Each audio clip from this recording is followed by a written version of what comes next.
HR, recruiters, network, across everything. You can pretty much use some of these tips that you're going to learn today. So let's start, and then we'll have questions at the end, but I want to get through it as quickly as possible because some of the things I like to talk about that you already had questions about: salary, age. Don't worry about age. I never even worry about that. Stuff like that. Okay, so I'm just going to go over the outline that we submitted to you guys through the e-list so that you know what we're going to cover today. So I would ask everybody to just hold your questions until the end. We're going to cover a lot, and then we'll have some time, I'm sure, in the end for some question and answers. And then you'll be able to have our contact information for anything you want to follow up with us on. We'd be happy to answer questions offline, out of the room, through social media, connect with you on the email or the old phone. The different screening points at which a candidate can pass or get screened out, why you don't get a response when you know you're a strong fit, why you aren't presented for jobs just because they don't have one little skill, why you think the interview went great but still don't get the offer. Is this resonating with anybody? Are you guys feeling that these are frustrations that you've had in the past? Good.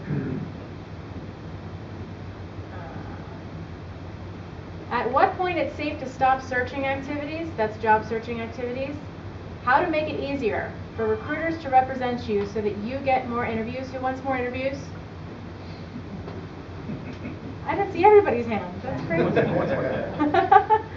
How to be a standout go-to candidate for recruiters, and how to make sure that recruiters are working in your best interest. So with that, I'll go through the different screening points at which a candidate can pass or get screened out. And there are several, and these can be all handled by one individual. They could be handled by a team of 1 or 2 or 3 or 4 people, and it can also be handled by several different organizations. You might want a job in Comcast, and they might have a recruiter in their HR office who manages all the vendors, and the vendors could be recruiting firms like Keca's, and Keca might be so busy working on some jobs in process that she might hire a third-party company to go out and source candidates and pre-qualify them for her. And this could be happening by several different people. Does that sound a little bit overwhelming to anyone? Yeah. But the good news is that's more people that you could actually be in touch with and connect with that could actually connect you with that job. Now you might feel a little bit discouraged that, you're talking to a third-party screener. How many people have been called by third-party screeners? They've gotten a call by somebody who maybe English wasn't their native language, and you're wondering exactly why they're calling you, how they got your information. I see Lindsay back there saying yes. Yeah, it may seem a little strange that they're only asking you a set of small questions and they're not really telling you much about the job, right? Well, these are sourcers, and their job is to go out and to find the people who meet the qualifications at a minimum. And they pass this candidate, the ones who meet the minimum qualifications, off to the next person in line, who may get you a little bit closer to being presented to that job. Should you cooperate with these people? If you feel like they're not treating you right, and this is true of anybody, if you feel like they're not treating you with respect or they're not regarding you as an individual or your talent, you can make that distinction, but it doesn't mean that you're not going to get a job or not be considered just because this person doesn't happen to be very close to the hiring manager. So my advice as a career coach is always to be proactive, not reactive. But if somebody comes to you and wants to talk to you about your skill set, and you feel like they're treating you fairly, they're just not necessarily the person directly connected to that job, give them a little bit of your time. They only have a few questions. And if you meet the minimum qualifications for that job, you're going to get to talk to a recruiter most likely. Then the recruiter or the sourcer can pre-qualify you. And that might go a little bit further than technical skills. That might go a little bit into, okay, so what industry experience do you have? Do you have this education? What are these things in your resume about? And they might be a little bit more about risk mitigation. So, okay, you meet the minimum qualifications, but do you have all the things that an employer needs from you? Do you have a strong work history? Do you have a good attitude? Do you have the things that are going to make you successful in any company?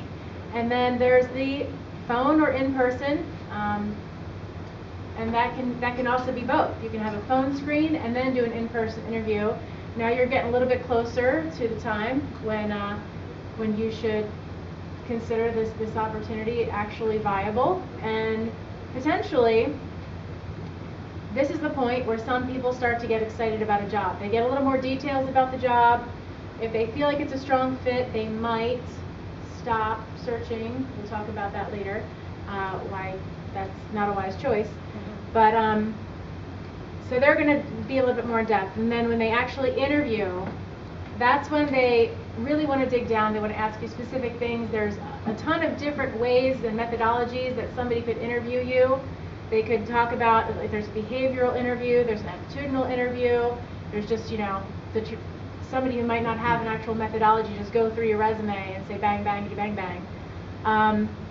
Then the client interview. If you pass all those different screening points and you're still meeting what the recruiter or what the hiring manager feels are the qualifications for that job, then you get passed to the client and you get to meet with either somebody who's a recruiter within that organization or an HR professional within that organization, or potentially even initially a team member of that organization before you actually get to the hiring manager. Then you guys know there can be several different phases of interviews at this process, and any one of them can be the point at which you get screened out or qualified in. Now, a firm like Keca's is going to be more focused on screening you out, and I definitely hear, you know, that sounds a little frustrating that they're trying to unqualify you, basically, when you know you have all these qualifications. But when you go to a firm, when you're a company and you're paying a firm, or potentially will pay a firm in a contingency situation, for the talent that they're looking for, they're thinking they're going to be pretty specific with what they're looking for. So we'll talk about that a little bit later, about why, you know, that it just means what it is, and there are ways that you can release your frustration by working around it. But that is one thing that can happen. And in the client interview, they want to know how well you get along with everybody. How do people resonate with you? Do you drive with the team? Do you mesh with the culture? Are you somebody that fits into the organization? Can they picture you there? Can they picture you working there, being happy and glad? Even if you're a head down programmer and you don't have a lot of interaction with people, you're still going to be expected to be a part of an organization. And for that, usually companies, especially nowadays, this is the major distinguishing factor between candidates these days. So if you have multiple candidates that meet can you hear me okay now? Okay. If you have multiple candidates that meet the qualifications, how do you distinguish who gets the offer? You have a logical way and you have an emotional way to make this decision. They already know logically they could choose any one of these candidates. It's usually how they feel about you that's going to make the distinguish there in this screen point. And then there's the offer finalists. You know, there could be a mix of educational backgrounds, different industry experiences that come into play, and now they have to decide what is it that we need most critically, and how do we feel about this candidate? Do we feel like we can work successfully with this person, or even if we don't like them, are they going to get the job done? So I'll let Keca talk to any of these points if she'd like to. The only one I wanted to just address is a lot should be held on that phone interview. That's sort of like the first date, if you can remember when you had your first date. Don't disregard that phone interview. It is so, so important. I think I do more coaching on the phone interview than I do in person, because you got to get past that first step. And today, I mean, most of my clients are phone interviewing first. They're just too busy, so they are phone interviewing. So it's very important. And I have tips and tricks and everything. If you know, after the presentation, email me if you're struggling with that phone interview. But it's definitely the most important to get to that next step. So that's all I wanted to bring up. We didn't really talk too much about the phone interview, but that's very important. And also, I think we'll cover that later. Okay, do you want to cover this one? Yeah, why you don't get a response when you know you're a strong fit. So there's a lot of reasons, but what I see the most is you send your resume to a recruiter, you never follow up with a phone call. Did you show interest to me that you really want this job?